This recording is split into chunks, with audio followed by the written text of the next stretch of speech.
Super easy cooking, जायका ऐसा कि दिल जीत ले।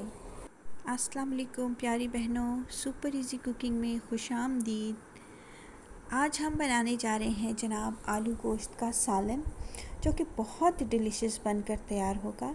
इसके लिए हमें चाहिए मीडियम साइज़ की एक प्याज, जिसे मैंने ग्रेट कर लिया है, और इसके साथ मैं लूँगी एक अदद टमाटर मीडियम साइज़ का, इसको भी ग्रेट कर लिया है। लहसुन अदरक का पेस्ट बना लिया है 1 चम्मच। और ये रहे जी आलू, जो मेन इंग्रेडिएंट है हमारे इस रेसिपी का।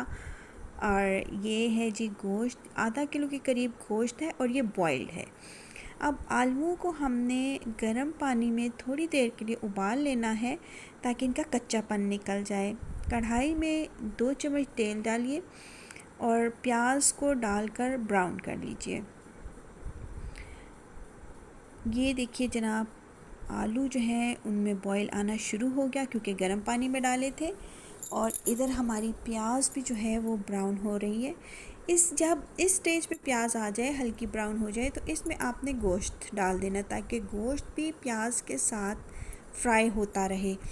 और जब गोश्त और प्याज अच्छे से फ्राई हो जाएं, तो आपने ग्रेट किया हुआ टमाटर डाल के उसको भी इसके साथ, गोश्त को इन मसालों के साथ भून लेना है। अब इसी स्टेज पे हम इसमें अपने मसाला जार डालेंगे, जो कि बहुत ही सिंपल हैं। आपको पता है मैं कॉम्प्लिकेटेड मसाले नहीं डालती हूँ, बेसिक मसाले डालती हूँ, जिनमें है जी आधा टीस्पून हल्दी, आधा टीस्पून लाल मिर्च और हस्ब ज़ायका नमक। इसी स्टेज पर आपने इन मसालों को भून लेना है, टमाटर और सब चीज़ों को मिला के। ये देखिए गोश्त जो है वो भुन चुका है। अब हम इसमें थोड़ी सी यखनी, जो मैंने गोश्त उबाला था उसकी यखनी डाल के इसको फिर से मैं भूनूंगी, और इस पानी को, ये जो यखनी मैंने डाली, इसको ड्राई कर लूँगी। ये देखिए ये अब ड्राई हो चुका। अब इस स्टेज पे हम जो आलू हमने बॉईल करने के लिए रखे थे, इस स्टेज पे हम वो भी डालेंगे। अच्छा, आलू आपकी मर्ज़ी है, ये देखिए मैंने डाल दिए। अगर आप चाहें तो फुल बॉईल कर लें, लेकिन मैंने चूँकि यहाँ पे फुल बॉईल नहीं किए, मैंने इनको कच्चा छोड़ा है, क्योंकि मैं जब इसमें यखनी डालूँगी तो यखनी के अंदर ही ये हल्के से दम पे पक जाएंगे। ये देखिए आलू अभी सख्त हैं, आप देख सकते हैं, ये टूट नहीं रहा।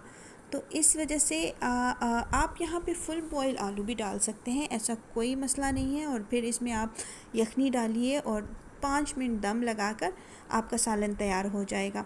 लेकिन मैं चूँकि इसमें यखनी डालूँगी और आलू अभी कच्चे हैं, तो मैं इनको 10 मिनट दम पे रख के पकाऊँगी यखनी के साथ। और फिर उसके बाद मैं आपको दिखाती हूँ कि सालन की फ़ाइनल लुक कैसी आई है और सालन पककर कैसा तैयार हुआ है। और ये सुपर इजी कुकिंग की रेसिपी आपको कैसी लग रही है? अच्छी लग रही है तो भी बताइए, पसंद नहीं आ रही तो भी कमेंट करके ज़रूर बताइए, ताकि जो कमी है मैं उसको दूर करने की कोशिश करूं और आपके लिए मैं परफेक्ट रेसिपी लेकर आऊं। तो ज़रूर बताइएगा। ये देखिए जनाब, ये खाना बनकर तैयार हो चुका है। ये खाने की फ़ाइनल लुक है। आलू गल चुके हैं और सालन जो है बिल्कुल तैयार है। अब इसके ऊपर मैं धनिया डालकर इसको सर्व करूँगी, और आप चाहें तो इसको रोटी के साथ सर्व करें, चाहे तो नान के साथ सर्व करें। ये बहुत ही डिलीशियस बनता है और बहुत यूनिक टेस्ट होता है इसका। ज़रूर ट्राई कीजिएगा और कमेंट करके मुझे ज़रूर बताइएगा कि आज की रेसिपी आपको कैसी लगी। और ये आपकी तरफ से प्यार होता है, जो कि हमें इनकरेज करता है मज़ीद अच्छा काम करने के लिए। आपके देखने का बहुत बहुत शुक्रिया। जज़ाकल्लाह।